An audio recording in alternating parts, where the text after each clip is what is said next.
Alrighty then, Successful Indie Author 5-Minute Focus, episode 750, Paperbacks versus Hardbacks, or Hardcovers. Look at him all sleepy. It's raining out, so he's perfectly happy curled up. Alright. Paperbacks versus hardcovers. What's the margin? What kind of margin do you earn on the books? This is where you set the price. Now, sometimes you have to price up that paperback a lot more than you would like, especially for print on demand.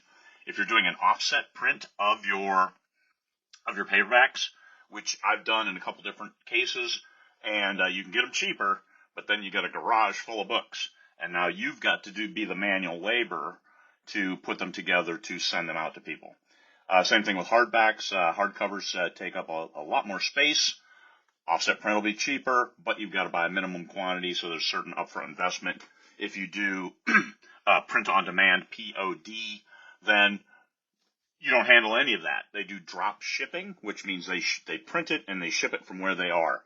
Now, you can't sign them that way. You can sign a book plate, something they can attach on the inside. Not all people are jiggy with that. Some people like that signature right on the book itself, and then you have to manage that, which means you have to do it from your garage, and then you pack it up and then you ship it off. That's okay. There's a certain value to that, and you can put whatever price you want on it, but market whatever the price, whatever the market will bear, as in the price people will pay for such a thing. Do you want a slipcover around your hardback? Because if you do, then it limits your options in regards to printers. Like Amazon, you can now print hardbacks, hardcovers.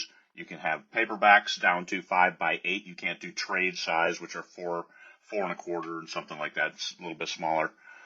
So the hardcover with a dust jacket, you have to go through Ingram or another third-party supplier like Lulu, I believe, does book jackets.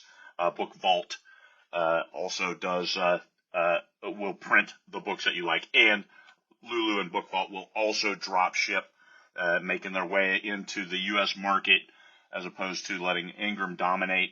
Ingram still dominates. They have the biggest market share for paperbacks, hardbacks. Even Amazon uses Ingram for their printing and shipping. But prices have gone up and up, and you can't use 30% margin, 30% discount anymore. You have to use at least 40%. So now the pricing, how high up are you going to price it? And that makes direct sales even more attractive, where you ship them out of your garage or you have a third party manage that part of it, and you buy your copies offset print. So we're talking about paperbacks versus hardbacks. Offering hardback, not everybody buys hardbacks.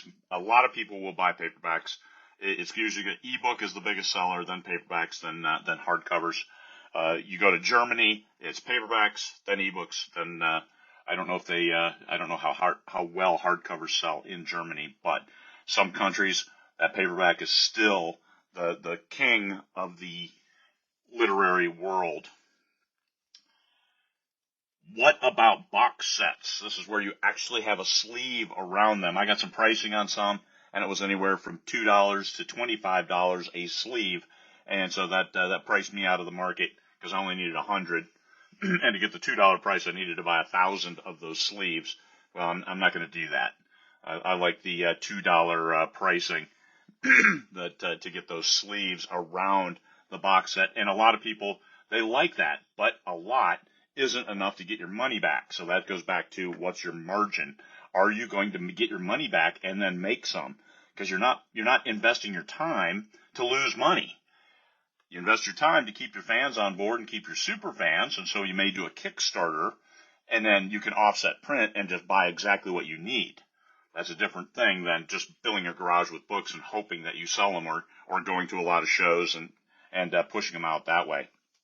So it goes back to your readership numbers. How many readers do you have on board? How many readers do you have following you? How many readers are going to buy your stuff and then scale up to buy the custom edition versions of your stuff? If you're Brandon Sanderson, that's like 750,000 people. Good to go. But if you're me, that might be 100 people. So let's get things in order and keep your focus on your business, how many are you really going to sell? So you don't want to get yourself in upside down where you put in that offset print order for 200 copies, which isn't too bad. I did that on my children's book, which I was going to do anyway because I wrote that for my grandchildren. But then I still have like 120 copies in my garage. Well, I've built a table on that, so now I do my packing and shipping of other books on the table of my children's books. You just have to know what's the minimum number, and can you sell them? And if you can you price them at a point where you're going to make some money and make it worth your time and effort to get that done? What about brick and mortar distribution? You kind of have to go through a legitimate party like Ingram to get into brick and mortar, unless you're local and then you visit them in person and you can make them a deal and work as your own representative. But once again, time and effort. If you have somebody who can do that for you, who is doing that, then it may be worth your time and effort to get your books into local stores that you've offset print and you've got in your garage. Kickstarter is the big way that people do it nowadays, because then there's no guessing. Hey, we had 100 people sign up for a hardcover. I'm buying 110. And then you only have 10 sitting in your garage as opposed to 110 or 200 or 1,000, whatever it might be. You conduct polls, so ask people, would you be interested in a custom hardcover? And then they might buy in, they might not. So distribution, do you want to go through a distributor like Amazon, which I've got hardbacks, and I just put them on the Amazon product page. They're print on demand, so they're drop shipped from Amazon. I don't make a whole lot per copy, maybe a couple dollars, but all it cost was the hardcover cover, paying extra for that. The formatting, hey, we can do it ourselves with Vellum and Atticus, so that's not a problem. But then the print on demand of the distribution, let somebody else handle that. That's better. And to get into Amazon as your own distributor, a little bit different. So then you would have your own site, like a Shopify or a WeCommerce or something like that, to then handle the sales, and then you're the manual labor to go pack it up and ship it. All of this stuff, there's opportunity and there's risk. How much risk are you willing to take? How much margin can you push on these books? Can you sell your paperback for $20 when Amazon is selling it for $9.99 or something, or comparable books are $9.99? Can you double that price? Have you shown that you're worth it? I'd like to think yes, but that goes to marketing. You have to convince people that this book is worth $20. And in-person sales, you can always command a little higher price because you can talk to people. And hey, I'll sign it. This is for signed copies. And then you command a little higher price on this in-person sales, but then you've got the cost of your table and time while you're there at an event, a convention, or a Comic-Con, something like that. All right, hardbacks versus paperbacks. I'm a big fan of paperbacks because they're easier to move, they're smaller, they're lighter.